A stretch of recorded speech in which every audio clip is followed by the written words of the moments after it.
A series LCR circuit, LCR, inductive, capacitive, resistive circuit, contains inductance 5 millihenry, milli 10 to the power minus 3, capacitance 2 microfarad, micro 10 to the power minus 6, and resistance R 10 ohm.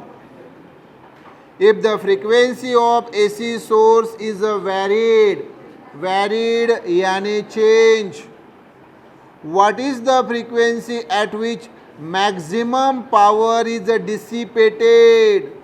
तो कौन से frequency पे maximum power ये dissipate होगा? Maximum power बोला तो समझ लेना कि वो फ्रीक्वेंसी जो है वो रेजोनेंट फ्रीक्वेंसी होती है। कौन सी फ्रीक्वेंसी? Resonant frequency.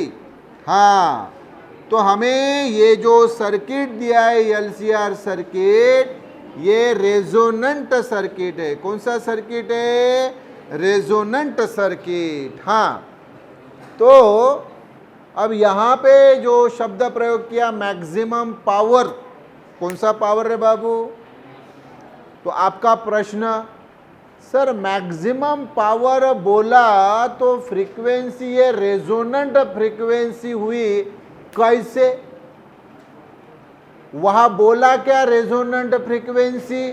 ना, वहां बोला का रेजोनेंट एलसीआर सर्किट? ना। तो सर रेजोनेंट फ्रीक्वेंसी फिर कैसे हुई? तो वहां बोला है मैक्सिमम पावर। तो मैक्सिमम पावर से क्या मतलब? देखो मैक्सिमम पावर से क्या मतलब, तो पहले मैं कहानी बताता हूं। ये देखो रे बाबू, एल सी आर सर्किट, ये एसी सोर्स, तो ये एल सी आर सर्किट मतलब ये इंडक्टर, ये कैपेसिटर, ये रजिस्टर। इंडक्टर का रजिस्टेंस एक्सएल, कैपेसिटर का एक्सी और रजिस्टर का तो रेजिस्टेंस आर। मैंने आपको बताया अगर अकेला इंडक्टिव सर्किट रहा तो एवरेज पावर कितना होता है? सर 0। अगर अकेला कैपेसिटिव रहा, अकेला ये कैपेसिटिव रहा, तब भी एवरेज पावर कितना होता है? सर 0। और अगर ये रेजिस्टिव सर्किट रहा तो एवरेज पावर यानी जो पावर डेसिपेट होता है, यूज होता है, वो रेजिस्टिव सर्किट पे सबसे ज़्यादा होता है। तो पावर सबसे ज़्यादा ये एवरेज पावर। तो वहां बोला है मैक्सिमम पावर। मैक्सिमम पावर तब मिलेगा जब सर्किट में ये एक्सएल और एक्सी जो है इनके रेजिस्टेंस से सेम होंगे। मतलब एक्सएल और एक्सी जब इक्वल हो जाएंगे तो इम्पेडेंस क्या रहेगा? सर इम्पेडेंस तो आर रहेगा, क्योंकि इम्पेडेंस यानी इस पूरे सर्किट का रेजिस्टेंस का फार्मूला आपको मालूम है, Z equal to R square plus XL minus XC square. हाँ सर, लेकिन जब एक्सएल और एक्सी, एक्सएल यानी इंडक्टर का रेजिस्टेंस, एक्सएल यानी इसीलिए उसको बोला जाता है इंडक्टिव रिएक्टेंस, और एक्सी यानी कैपेसिटर का रेजिस्टेंस, इसको बोला जाता है कैपेसिटिव रिएक्टेंस। जब ये दोनों इक्वल हो गए तो इनका डिफरेंस क्या रहेगा? सर 0 रहेगा, है ना? अरे ये side work XL equal to XC, तो इनका डिफरेंस एक्सएल वैसे एक्सी इधर लाया तो इधर क्या बचा? 0। तो जब एक्सएल और एक्सी सेम होता है तो उनका डिफरेंस क्या रहता है? 0। तो Z equal to root R square plus 0 square, तो Z equal to root R square, square square root cancel, तो Z equal to R. Yes, Z equal to R, yes. तो ये सर्किट का इम्पेडेंस Z यानी R। तो जब L और C के रेजिस्टेंस सेम होते हैं तब इम्पेडेंस R होता है। और मैंने आपको बताया तब पावर भी मैक्सिमम रहता है इस सर्किट का, क्योंकि पावर यूज कहाँ पे होता है? रेजिस्टिव सर्किट पे। तो पावर मैक्सिमम, तो वो सर्किट जो है वो ये रेजिस्टिव सर्किट है ना, एलसीआर सर्किट, लेकिन इसमें ये एक्सएल और एक्ससी सेम। तो एलसीआर सर्किट जो ऐसा होता है, ऐसे एलसीआर सर्किट को बोला जाता है रेजोनेंट सर्किट।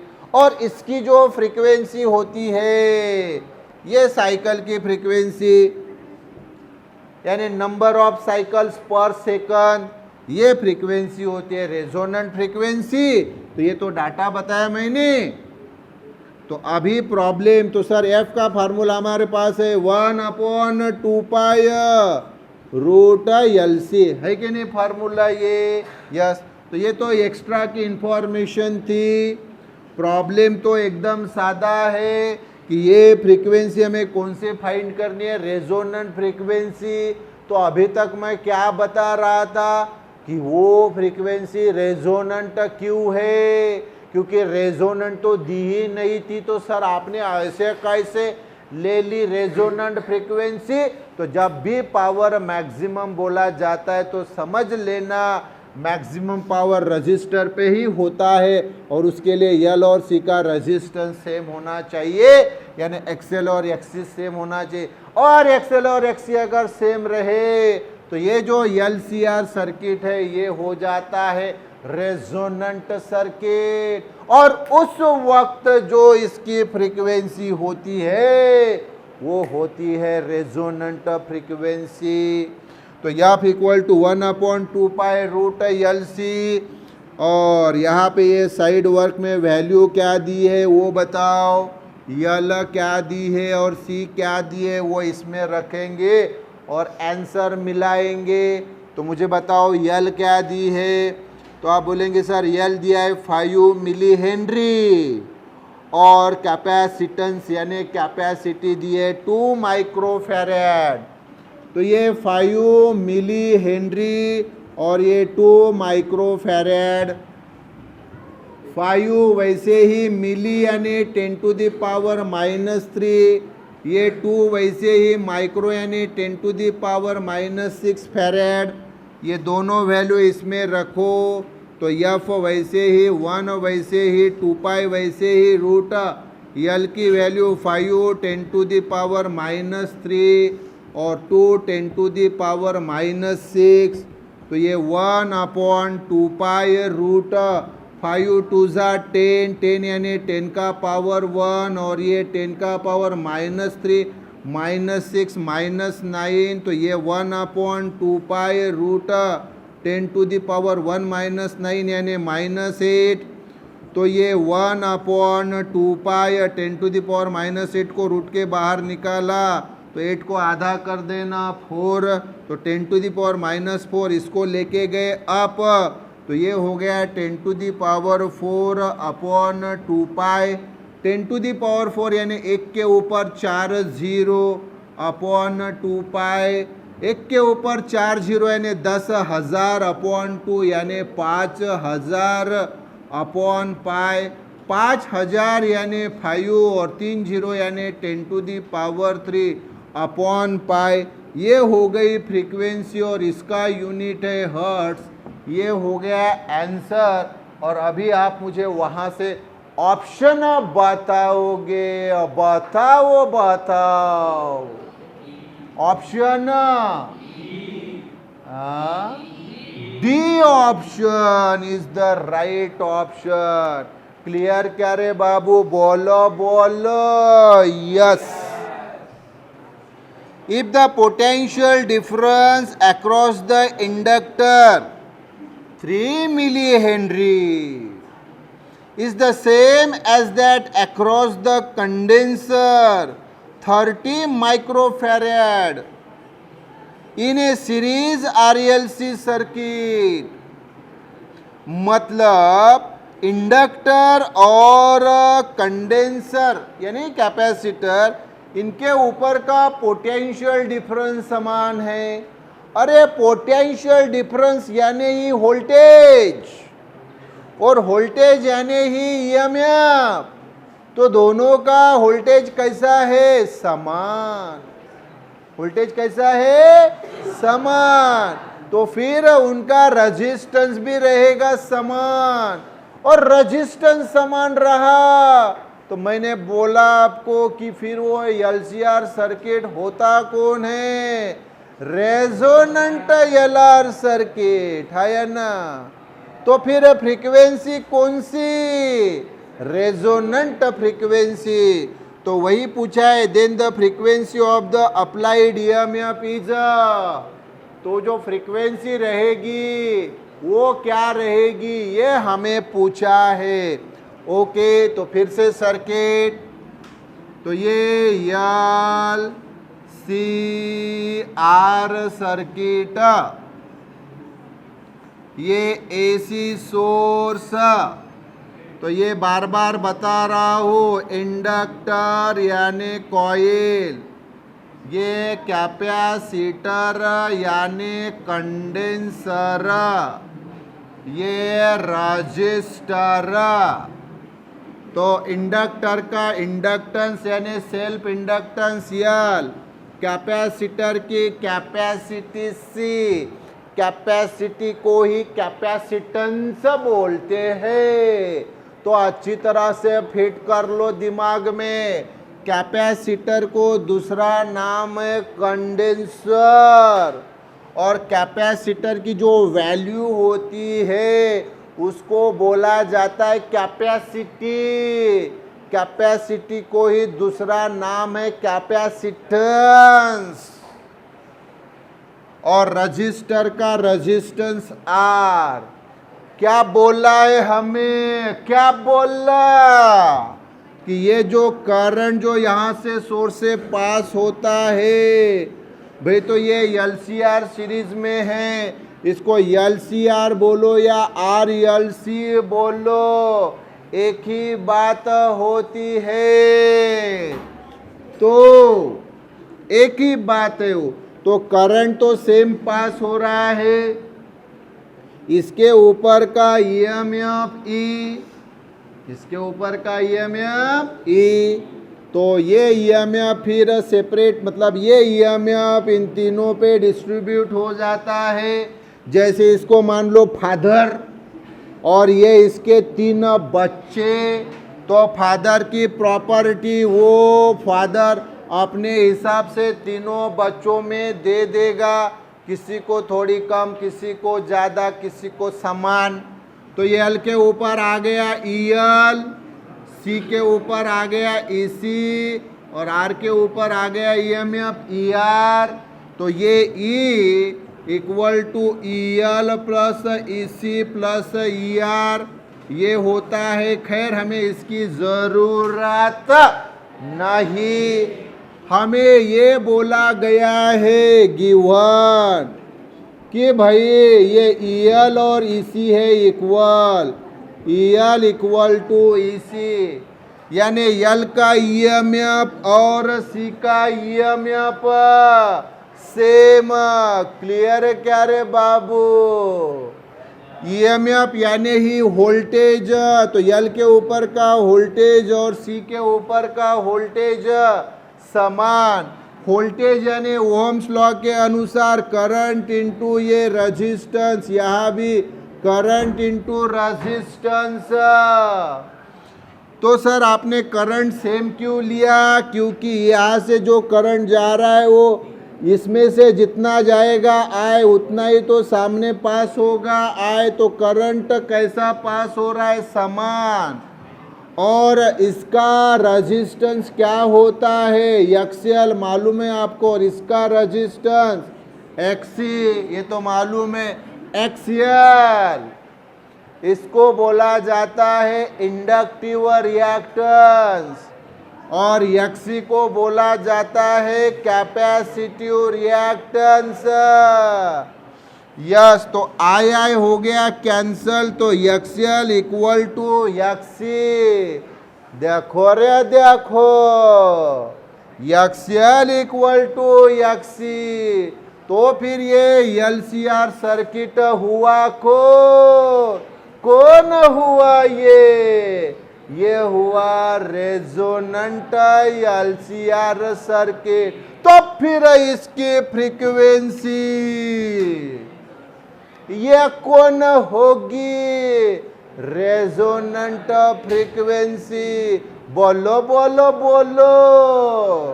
तो वही रेजोनेंट फ्रीक्वेंसी हमें फाइंड करनी है, तो उसका फार्मूला, तो ये जो सारी बातें बताई, ये बस प्रॉब्लम में क्या दिया था ये समझने के लिए। बाकी आंसर तो यही से मिलेगा कि फ्रीक्वेंसी कौन सी लेनी है? Resonant frequency. क्यों क्यों क्यों? क्योंकि ये जो अभी बताया कंसेप्ट, इसके कारण XL इक्वल टू Xc है, इसलिए ये LCR सर्किट रेजोनेंट सर्किट। तो वही, तो L और C दिया है, तो ये साइड वर्क, तो L कितना, C कितना, तो ये तो दिया है वहाँ पे, वही वहाँ मेंशन करना है, यहाँ रखना है, तो आंसर मिल जाएगा। बोलो फिर वैल्यू क्या दी है? तो सर वो L दिया है 3 मिली हेनरी और कैपेसिटी दी है 30 माइक्रोफैरेड। तो ये 3 मिली हेनरी, तो 3 मिली 10⁻³ हेनरी, और ये 30 माइक्रोफैरेड, तो 30 माइक्रो यानी 10⁻⁻6 फैरेड। तो भाई ये 310 यानी 10⁻⁻1 और ये -6 10⁻, वैसे ही, तो 3 × 10⁻⁻5 फैरेड। यस सर, यही दो वैल्यू L और C यहाँ रखो।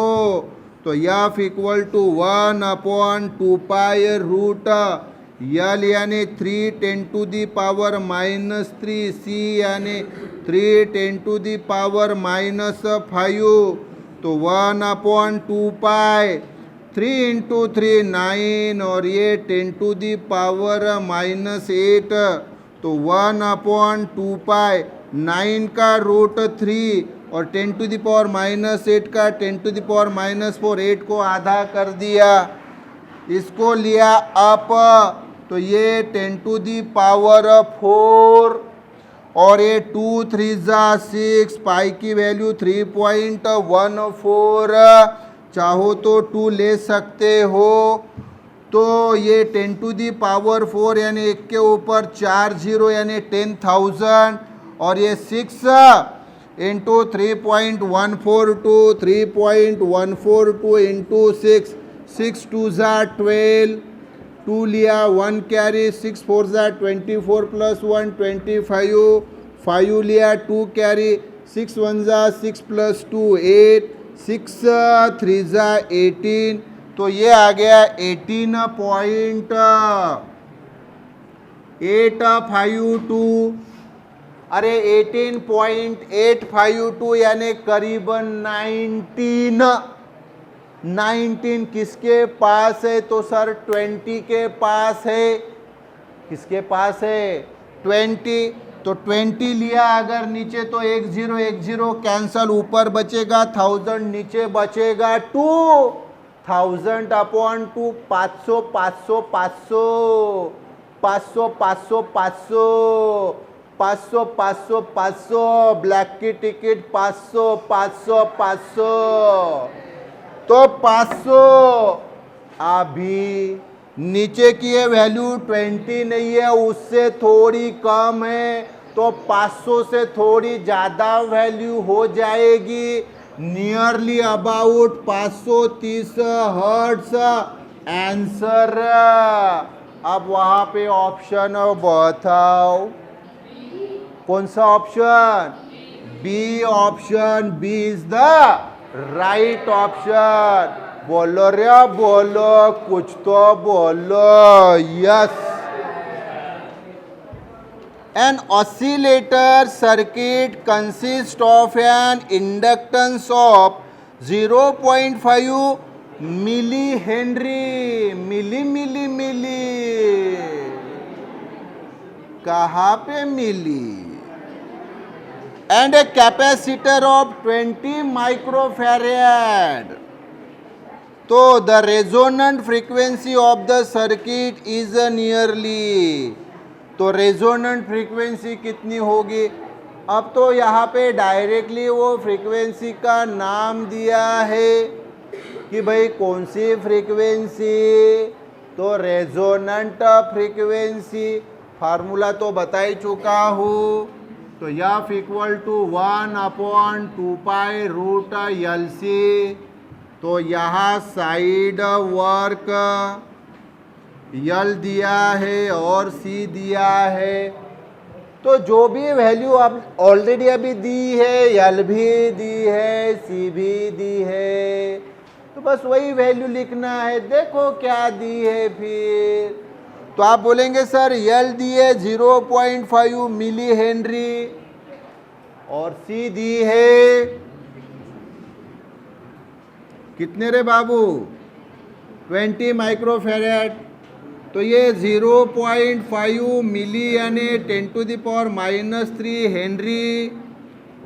0.5 तो पॉइंट को मैं एक डिजिट सामने लेके जाता हूँ, मतलब पॉइंट को, तो 5 एक डिजिट सामने तो -1 और ये ऑलरेडी -3, तो 5 × 10⁻⁻4 हेनरी और ये 20 माइक्रो यानी 10⁻⁻6 फैराड। ओके, तो ये आ गया हमारे पास, ठीक है। तो ये एफ वैसे ही 1/2π√L की वैल्यू 5 10⁻⁻4 और सी 20 10⁻⁻6, तो 1/2π√20 × 5 100 और ये 10⁻⁻10, तो 1/2π√100 यानी 10⁻² और ये 10⁻⁻10, तो 1/2π√10⁻² यानी -8, तो 1/2π 10⁻⁻8 रूट में है, तो ये 10⁻⁻4 8 को आधा किया, इसको लिया अब, तो 10⁻⁴/2π, तो ये 10⁻⁴ यानी 1 के ऊपर 4 0 अपॉन ये 2π, तो 2 का डिवीजन दिया, तो ये 5000 अपॉन ये पाई, तो ये 5000 पाई की वैल्यू 3.142 ले सकते हैं। यस, तो बस 5000 अपॉन 3 पॉइंट समथिंग, थोड़ी देर के लिए 3 समझ लो। तो अगर 3 का डिवीजन दिया 5000 को, तो वो 1500 से थोड़ी सी ज़्यादा आएगी, है ना, क्योंकि 1500 का 3 टाइम्स अगर हमने किया तो कितना होता है 4500, तो उससे बड़ी वैल्यू है, तो 1500 से थोड़ी सी बड़ी आएगी। ऑप्शन देखो अभी, तो कहाँ पे फिट बैठेगी वो, तो आप बोलेंगे सर ऑप्शन सी 1500 से थोड़ी सी ज़्यादा वैल्यू यानी 1592 फ्रीक्वेंसी है, तो हर्ट्ज। ये आंसर ऑप्शन कौन सी हुई रे बाबू, सी ऑप्शन। क्लियर क्या रे? यस।